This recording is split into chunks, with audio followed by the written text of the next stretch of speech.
Welcome back to Everyday Tech Explained.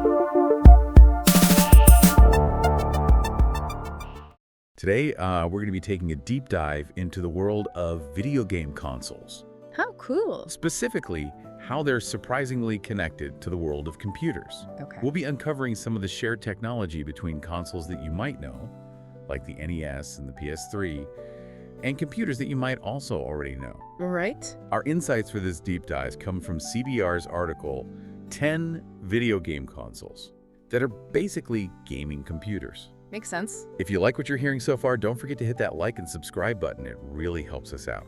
So, it's interesting how we often separate consoles and computers in our minds, but when you look closer, the lines can get really blurry. Okay, let's unpack this a bit. Yeah. Let's rewind back to the 80s, and we'll start with the NES. What's Exactly. the computer connection there? So the NES's processor, the Ricoh 2A03, was a close relative of the MOS 6502 chip. Okay. This little chip was the heart of some iconic computers like the Apple II and the Commodore 64. In fact, in Japan, the NES even had computer-like add-ons like a floppy disk drive and a keyboard. So in a way, the NES was almost like a hybrid console computer, especially in Japan. Yeah, Like they were already thinking about converging gaming and computing back then. exactly. It's a great example of how even in those early days, those categories weren't so rigid. Right.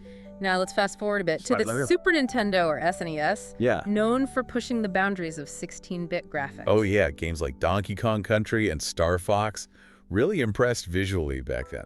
Absolutely. And the SNES actually shares a connection with another iconic computer, the Apple IGS. The SNES's processor, the Ricoh 5A22, was derived from the one used in the Apple IGS, a computer known for its multimedia capabilities. Hold on, so you're saying that the same chip that was helping people create music and graphics on an Apple computer was also powering Super Mario World? Yes. That's pretty wild. It is, and it makes you wonder, what if Nintendo had released a CD-ROM add-on for the SNES? It could have been a multimedia powerhouse, maybe even challenging early PCs. That's a fascinating what-if in gaming history. Yeah. Okay, let's shift gears a little bit to the Sega Genesis, Sure. known for its speed and blast processing. Right. Was there a computer connection there too? The Genesis was all about speed, and that came from its Motorola 68000 processor. What's interesting is that this same processor powered some very popular home computers of the era. Like what? We're talking about computers like the Amiga, the Atari ST, and most notably, Apple's Macintosh. Oh, wow. So when you were blasting through levels in Sonic the Hedgehog, Yeah, you were tapping into the same processing power that fueled those early Macs. that's so cool. This choice of processor really explains why the Genesis excelled at fast-paced games. So even back then, the lines between consoles and computers were already pretty blurry. Right. Seems like sharing technology was more common than we might think. You're right. And speaking of shared technology, Yeah. let's talk about the Nintendo 64, or N64, famous for introducing true 3D gaming to many of us. Yeah, I mean, it's hard to forget games like Super Mario 64 and The Legend of Zelda, Ocarina of Time. Right. The N64's graphics were groundbreaking for the time. Yeah. What was behind that processing power? The secret lies in a collaboration with Silicon Graphics, or SGI, a company known for creating high-end workstations used for things like 3D modeling and visual effects. Wait, you're telling me the console that brought us Mario and Zelda had roots in those powerful workstations? It's true. That's amazing. The N64 utilized the MIPS architecture, specifically the R4300i MIPS processor, which was also found in SGI's Onyx workstations. Interesting. These workstations were known for their graphical capabilities, and that directly translated to the N64's ability to handle complex 3D environments years before the PlayStation could. So in essence, we were playing games on a stripped-down workstation. Pretty much. No wonder the N64 had such impressive 3D graphics for its time. It was a game changer. Yeah.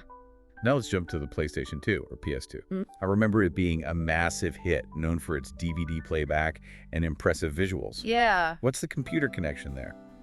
The PS2's powerhouse, the Emotion Engine, was a custom design, but its core was rooted in the same MIPS architecture found in those SGI workstations we talked about earlier. Oh, so like the N64, the PS2 had some workstation DNA in it. Right. But wasn't Sony also pushing the PS2 as a more versatile machine? Absolutely. Sony went a step further and actively encouraged people to use the PS2 as a computer. Interesting. They even released a Linux kit for it, complete with support for hard drives and keyboards. Wow. It was pretty forward-thinking for the time. So you could actually turn your PS2 into a functioning computer. You could. It's like they were trying to break down those barriers between gaming and computing. They were definitely ahead of the curve in that sense. Yeah. It foreshadows the more open approach we see with consoles today. Right. Now, sticking with Sony, how about we talk about the PlayStation 3, a console that was marketed as a supercomputer. Okay. Was there any truth to that claim? I remember all the hype. They weren't just hyping it up. Really? The PS3 was powered by the Cell processor, a beast of a chip developed jointly by Sony, Toshiba, and IBM. Right, and what made the Cell processor so special? This is where it gets really mind-blowing. Okay. The Cell processor wasn't just found in the PS3. It was also used in IBM's supercomputers, including the IBM Roadrunner. Wow. At the time, the Roadrunner was one of the fastest supercomputers in the world, used for cutting-edge scientific research. Hold on, so the same technology that was helping scientists make groundbreaking discoveries was also running games like Uncharted and Metal Gear Solid 4. It really highlights how the worlds of console gaming and high-performance computing have converged over time. That's incredible. The PS3 was a technological marvel, a testament to that convergence. Wow. Now shifting gears a bit, let's look at the Sega Dreamcast, Okay. a console that unfortunately was ahead of its time. Yeah, I remember it being the first console with online capabilities, Oh, yeah? but it didn't last very long. It's true, the Dreamcast was short-lived, but its impact was significant. Yeah. And you're right about the Microsoft connection. Sega and Microsoft actually collaborated on the Dreamcast's development. Microsoft as in the Windows folks. Yep. Microsoft developed a software kit for the Dreamcast based on Windows CE, making it easier for developers to port games to the console. This collaboration paved the way for Microsoft's eventual entry into the console market with the original Xbox. Does the Dreamcast had a bit of Windows DNA in it? You could say that. That's wild. In a way, it was a kind of proto-Xbox, showcasing the potential for PC-like technology in a console. Wow, that's quite a story. It seems like every console we've talked about so far has had some surprising connection to the computer world. It's a testament to how these two seemingly separate worlds have always influenced and borrowed from each other. Yeah. Speaking of borrowing from the PC world, let's talk about the Xbox 360. Right. It was a massive success for Microsoft, Right. and it continued that trend of using PC-like technology. Yeah. The Xbox 360 used a custom-designed processor, but it was a collaborative effort between IBM and ATI, both companies with deep roots in the PC industry. So the Xbox 360 maintained that connection to the PC world, even with a custom chip. Exactly. And speaking of custom chips, let's talk about another console that was known for its graphical prowess, the GameCube. Okay. I remember being blown away by games like Super Smash Bros., Melee, and Luigi's Mansion on that console. The GameCube was a powerhouse for its time. Yeah. It used a modified IBM PowerPC 750 processor, the same one found in Apple's iMac G3 and iBook G3 computers. So the GameCube was like a Nintendo-flavored Macintosh. You could say that. It's a cool way to think about it. It had that same focus on graphical performance and a smooth user experience. Right. There was even a special keyboard accessory for Phantasy Star Online on the GameCube, blurring the lines between console and computer even further. It seems like with every console we discuss, those lines get blurrier and blurrier. Yeah. It really makes you think about the evolution of technology and how these seemingly distinct categories have influenced each other. You hit the nail on the head. Okay. The history of consoles is intertwined with the history of computers. Right. And when we look back, we can see how these innovations have shaped the gaming landscape we know and love today. Yeah. Speaking of a console that took that connection to PC technology to a whole new level, we have to talk about the original Xbox. The console that started it all for Microsoft, the one that brought us Halo. Right. I'm all ears. Let's delve into that in part 2 of our deep dive. Sounds good. And we're back, diving deeper into those fascinating connections between video game consoles and computers. Before we move on to the original Xbox, you mentioned earlier that the Xbox 360 had some PC DNA in it. Yeah. Can you elaborate on that a little bit more? Absolutely. So while the Xbox 360's Xenon processor was custom designed, it was actually a collaborative effort between IBM and ATI. Yeah. And these companies have a long history in the PC world, especially when it comes to processors and graphics technology.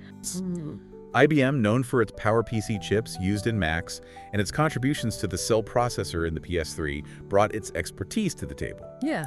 And then ATI, a major player in graphics cards for PCs, contributed its graphics knowledge to the Xbox 360's design. So even though it was a custom chip, the Xbox 360's heart, we still built with that PC DNA. Right. It's fascinating to see how those influences carried over. It speaks to how the console and PC worlds have always been kind of intertwined, even when companies are developing custom hardware. Yeah. Now let's talk about the console that truly exemplified that close connection to PC tech, the original Xbox. The console that launched Microsoft into the console wars, the home of Master Chief and Halo. Exactly. Tell me more about his PC roots.